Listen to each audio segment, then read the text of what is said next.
కేంద్రంలో చిక్కుకున్న భారత సంతతికి చెందిన వ్యోమగామి సునీతా విలియమ్స్, అమెరికా వ్యోమగామి బుచ్ విల్మోర్లు క్షేమంగా భూమికి చేరుకున్నారు.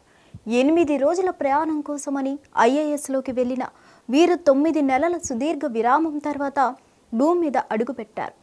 భారత కాలమానం ప్రకారం మంగళవారం ఉదయం 8 గంటల 15 నిమిషాలకు వారిని భూమి మీదకు తీసుకువచ్చే ప్రక్రియ మొదలవ్వగా బుధవారం తెల్లవారుజామున సుమారు 3 గంటల 30 నిమిషాల ప్రాంతంలో వారు క్షేమంగా భూమికి చేరుకున్నారు. వారి తిరుగు ప్రయాణం కోసం ఏర్పాటు చేసిన స్పేస్ ఎక్స్ వ్యోమనౌక క్రూ 10 వీరిని సురక్షితంగా అంతరిక్షం నుంచి ఫ్లోరిడాలోని సముద్ర జలాల్లో దించింది. దీనికి నాసా ఆస్ట్రోనట్ నిక్ హెగ్ పైలట్గా వ్యవహరించగా, ఆయనతో పాటు అంతరిక్షానికి వెళ్లిన రష్యన్ కాస్మోనట్ అలెగ్జాండర్ గోర్టునోవ్ సైతం భూమి మీదకు వచ్చారు. అయితే 2024 జూన్ 5న వారు ఐఏఎస్కి ఎందుకు వెళ్లారు? వారానికి తిరిగి రావాల్సి ఉండగా ఎందుకు రాలేకపోయారు? వారు అంతరిక్షంలో ఎలా ఉన్నారు? ఇన్ని రోజులు ఏం చేశారు? ఈ అంశాలతో కూడిన స్పెషల్ స్టోరీ మీకోసం.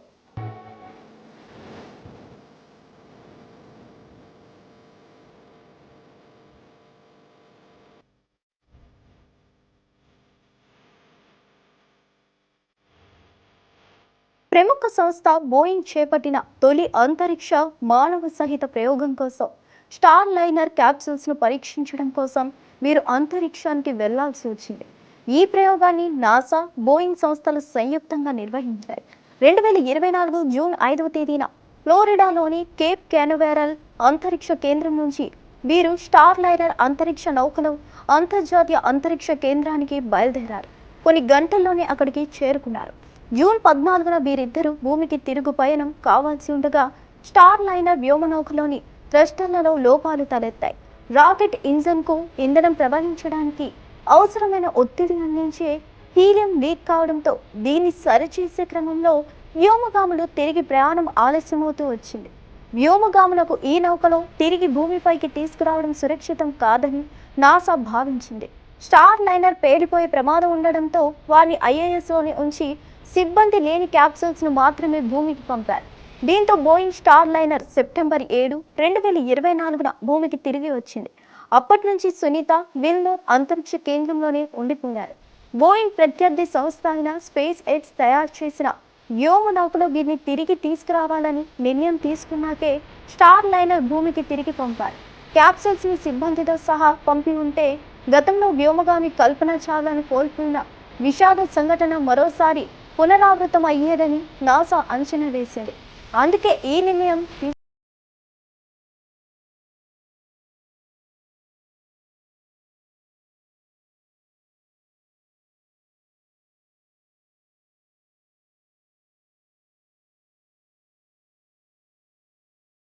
రోజుల మిషన్ నెలల పాటు కొనసాగడంతో అక్కడ ఆస్ట్రోనాట్లు అనేక సమస్యలు ఎదుర్కోవాల్సి వచ్చింది.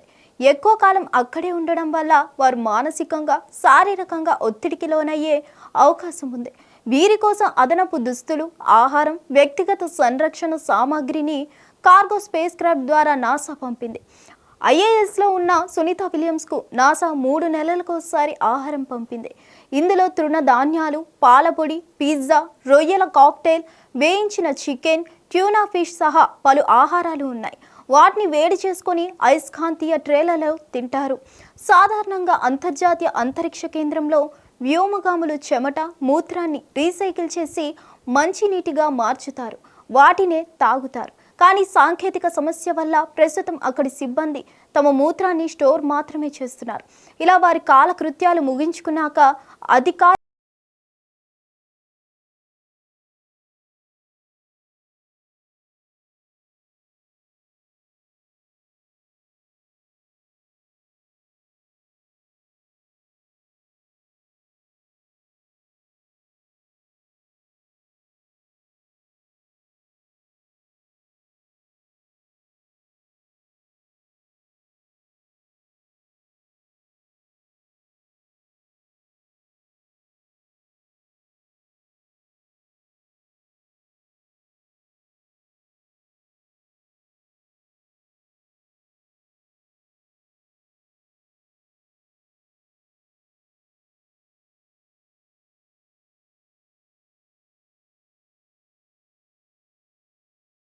అంతరిక్ష కేంద్రంలో ఫోన్ బూత్ సైజులో ఉండే స్లీపింగ్ బ్యాగ్ ఉంటుంది.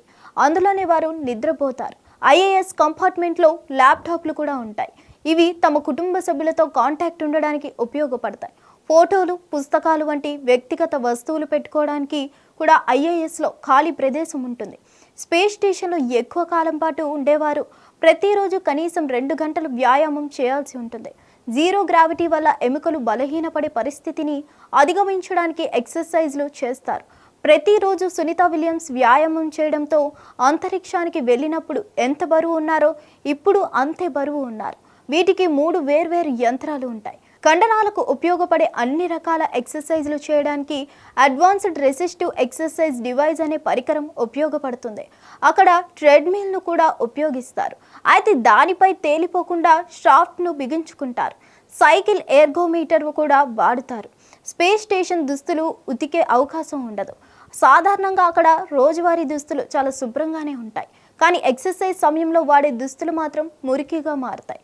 కొందరు వ్యోమగాములు ఒక ప్యాంట్ను 3 నెలలు కంటిన్యూగా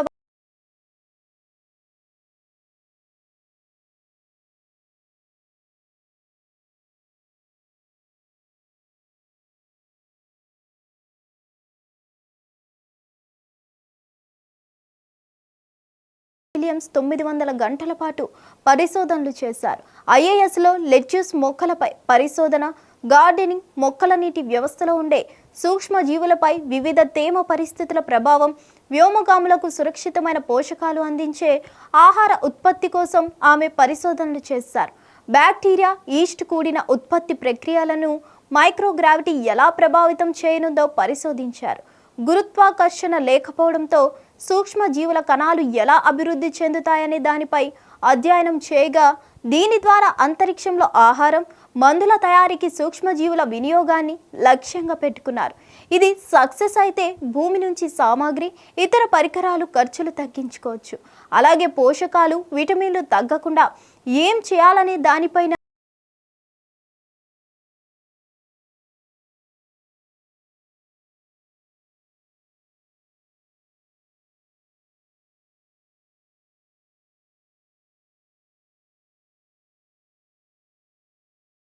రోజు 16 సూర్యోదయాలు, 16 సూర్యాస్తమయాలకు సునీత విలియమ్స్, బుచ్ విల్మోర్ చూశారు.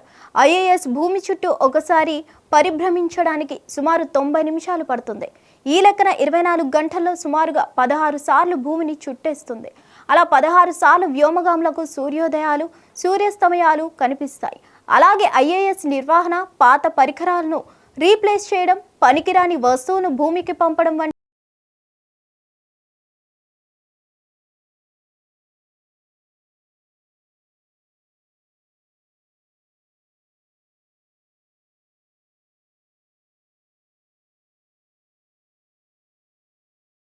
అంతరిక్షంలో పంపక ముందే అంతరిక్ష కేంద్రంలో వాడే అన్ని మెడికల్ డివైజ్ల గురించి వారికి అవసరమైన శిక్షణ ఇస్తారు. వాటిని ఎలా వాడాలో నేర్పుతారు. సిబ్బందిలో ఒకరికి 40 గంటలకు పైగా శిక్షణ ఇస్తారు.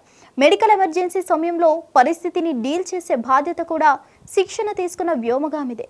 తలనొప్పి, వెన్నునొప్పి, చర్మ సమస్యలు, డెంటల్ ఎమర్జెన్సీలు వంటి సమస్యలన్నిటికీ ఆ వ్యక్తే వైద్యం చేస్తారు.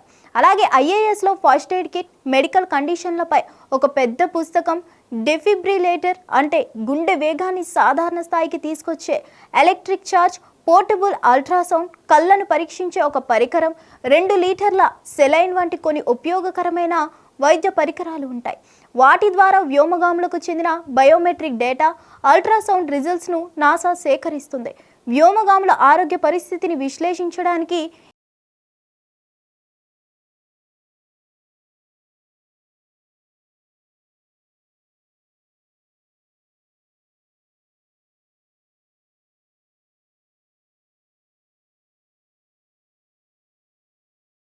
సర్జరీ చేయాల్సి వస్తే ఎలా, అది సాధ్యమవుతుందా అన్న అనుమానం కూడా రావచ్చు.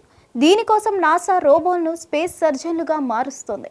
గతేడాది స్పేస్ మీరా అనే ఒక చిన్న సర్జికల్ రోబో ఓ డెమోను కూడా పూర్తి చేసింది. అంతర్జాతీయ అంతరిక్ష కేంద్రంలో చిక్కుకున్న సునీత విలియమ్స్ను భూమి మీదకు తీసుకురావాలని అమెరికా అధ్యక్షుడు ట్రంప్ ఆదేశించడంతో నాసా, స్పేస్ ఎక్స్ సంస్థలు రంగంలోకి దిగాయి. క్రూ 10 మిషన్ను ప్రారంభించాయి. అయితే వచ్చే వారం ప్రతికూల వాతావరణ పరిస్థితులు ఉండొచ్చనే అంచనా వల్ల ఆలోపే తిరుగు పయనమయ్యేలా ప్లాన్ చేశారు. ఈ మిషన్లో భాగంగా కెనడీ స్పేస్ సెంటర్ నుంచి మార్చి 14న భారత కాలమానం ప్రకారం మార్చి 15 తెల్లవారుజామున 4 గంటల 33 నిమిషాలకు ఫాల్కన్ 9 రాకెట్ దీన్ని నింగిలోకి మోసుకెళ్లింది. మార్చి 16 తెల్లవారుజామున క్రూ 10 మిషన్ ISSకి విజయవంతంగా చేరుకుంది. ఇందులో అమెరికాకు చెందిన Anne McClain, Nicole Ayers, Japan వ్యోమగామి టకియా ఉనిషి, రష్యాకు చెందిన కీరిల్ పెస్కోవ్ ఉన్నారు. వీరిద్దరూ ఇక్కడికి రావడంతో వారి బాధ్యత ఇతర ఆస్ట్రోనట్స్ తీసుకున్నారు. అంతరిక్ష రంగంలో కీలక పాత్ర పోషిస్తున్న ఈ రెండు ఏరోస్పేస్ సంస్థల మధ్య ముందు నుంచే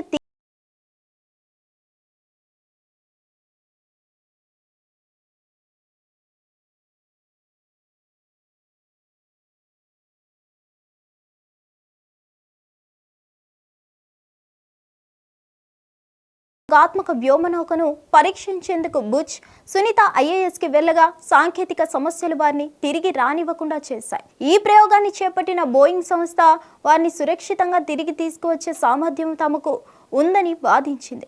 అయినప్పటికీ వారిని తీసుకొచ్చే విషయంలో చిన్నపాటి రిస్క్ కూడా చేయకూడదని నాసా భావించింది.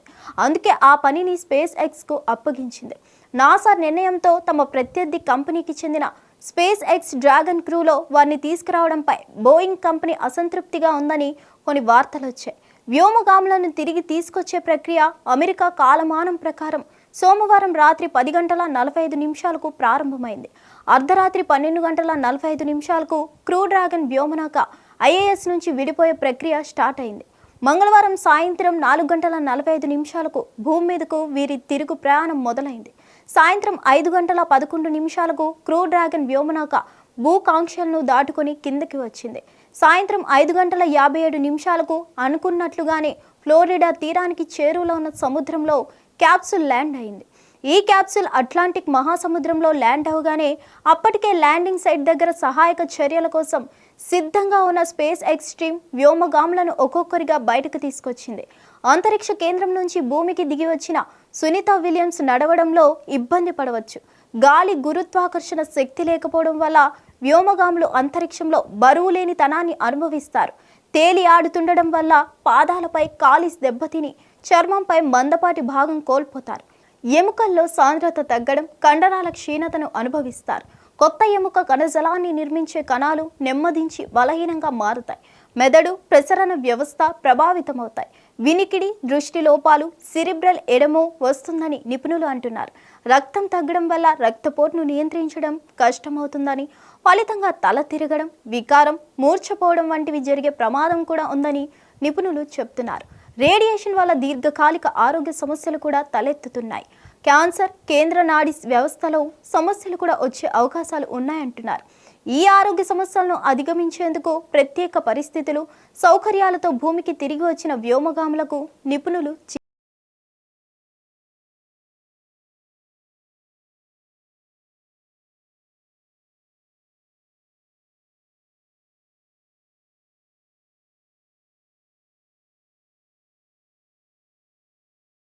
స్పేస్ స్టేషన్లో గడిపిన Wilmore America federal government GS-15 category ప్రకారం ఏటా $1,36,908 నుంచి $1,78,156 వేతనం తీసుకుంటారు.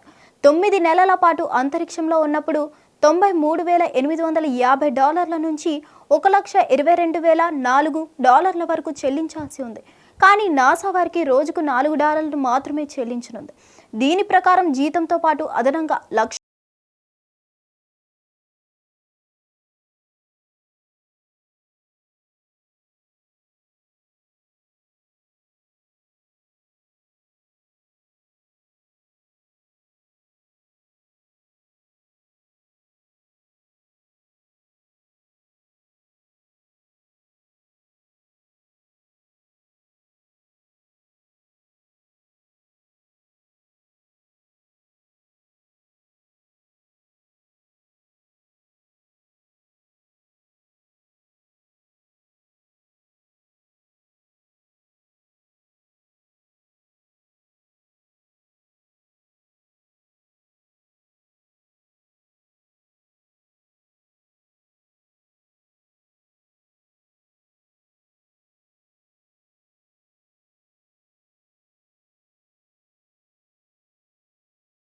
నెలలకు పైగా IAS లోనే ఉన్నారు. ఇలా అంతరిక్షంలో ఇంకెందుకు ఆలస్యం, వెంటనే హిట్ టీవీ యాప్ ని డౌన్లోడ్ చేసుకుని ఫ్రీగా ఎంటర్టైన్మెంట్ పొందండి. Hit TV app. Hit TV app.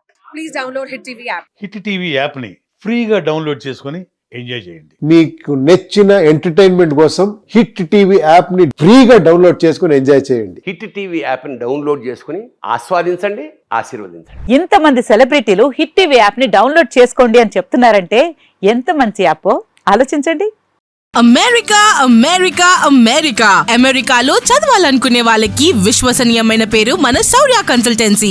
UK లో 1 year masters. UK లో 1 year masters. 2 years work permit up to 5 years visa. Contact Saurya Consultancy. Contact 89851 89851.